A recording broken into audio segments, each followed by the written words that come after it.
Tony from zenonco.io and Love Heals Cancer. So आज हमारी video is about वायु तत्व या फिर एयर एलिमेंट. सो एयर एलिमेंट सबसे इम्पॉर्टेंट एलिमेंट है क्योंकि ये हमारे लिए सांस लेने के लिए ज़रूरी है. इसको हम प्राण ऊर्जा भी बोलते हैं. तो जब हम अंदर सांस लेते हैं, जब हमारे शरीर को ऑक्सीजन मिलती है और हम कार्बन डाइऑक्साइड बाहर छोड़ते हैं, तो उस ऑक्सीजन से हमारे शरीर में वो इम्पॉर्टेंट प्रोसेसेस होते हैं जो हमारे जीने के लिए बहुत ज़रूरी हैं. जैसे कि हमारे हार्ट की फंक्शनिंग, हमारे शरीर की जो ब्लड की सर्कुलेशन है उसके लिए ऑक्सीजनेशन बहुत ज़रूरी है. हमारे ब्रेन के लिए ऑक्सीजनेशन बहुत ज़रूरी है.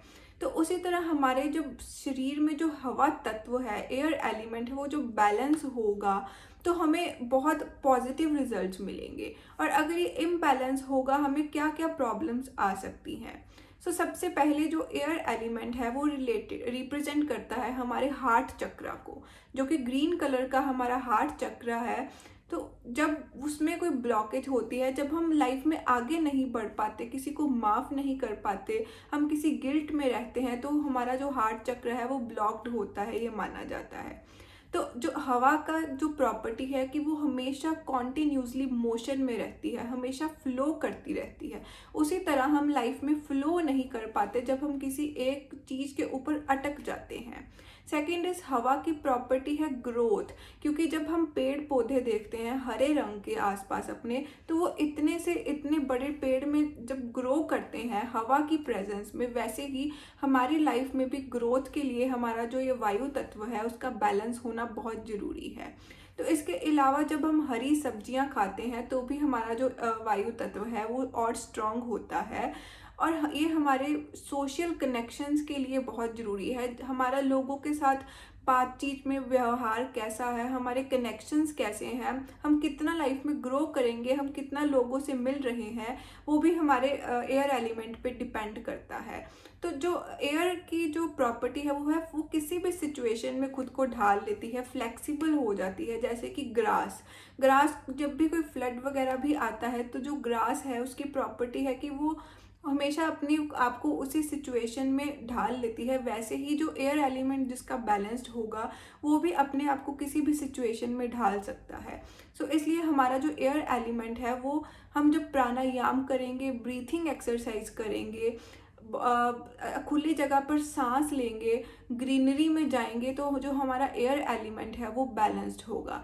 इसीलिए पुराने टाइम में मंदिरों में जब दिए जगाए जाते थे उसका रीज़न क्या था कि जो हवा है, एयर एलिमेंट है, वो हमारे दिमाग में थॉट्स को पैदा करने के लिए इम्पॉर्टेंट है. तो जब मंदिरों में दिए जलाए जाते थे तो वो उनका एक बिलीव था कि वहाँ पर जो ऑक्सीजन की मात्रा है ड्यू टू बर्निंग कम होगी और हमारे दिमाग में जो थॉट्स हैं वो भी कम होंगे.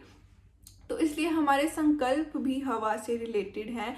इसलिए हमें अपने एयर एलिमेंट को बैलेंस रखना ज़रूरी है. ये बिल्कुल नॉर्मल अमाउंट में होना चाहिए. जब ये बढ़ जाता है तो भी हमारे शरीर में हम ओवर डोमिनेंट हो जाता है, कुछ ना कुछ चेंजेस आते हैं.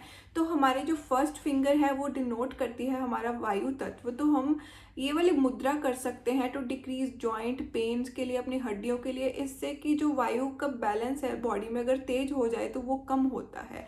तो ये जो हमारा वायु तत्व है जब ये बिल्कुल एक्यूरेट बैलेंस्ड फॉर्म में होगा तो हम लाइफ में बिल्कुल प्रॉपरली ग्रो कर पाएंगे और हम बिल्कुल फ्लेक्सिबल फील करेंगे अपनी लाइफ में. तो नेक्स्ट वीडियो में हम नेक्स्ट एलिमेंट के बारे में डिस्कस करेंगे. अपने वायु तत्व को बैलेंस करने के लिए बस हमें एक्सरसाइजेस, ब्रीथिंग एक्सरसाइज, खुली जगह में सांस लेनी है और सबको माफ़ करना है. कोई भी गिल्ट नहीं दिल में रखना और अपने हार्ट चक्र की ब्लॉकेज को रिलीज़ करना है. Thank you very much. I hope आपको हमारी वीडियोस पसंद आए. And ZenOnco is always there for you. हमारी वेबसाइट का लिंक भी हमारी डिस्क्रिप्शन में है. Thank you very much.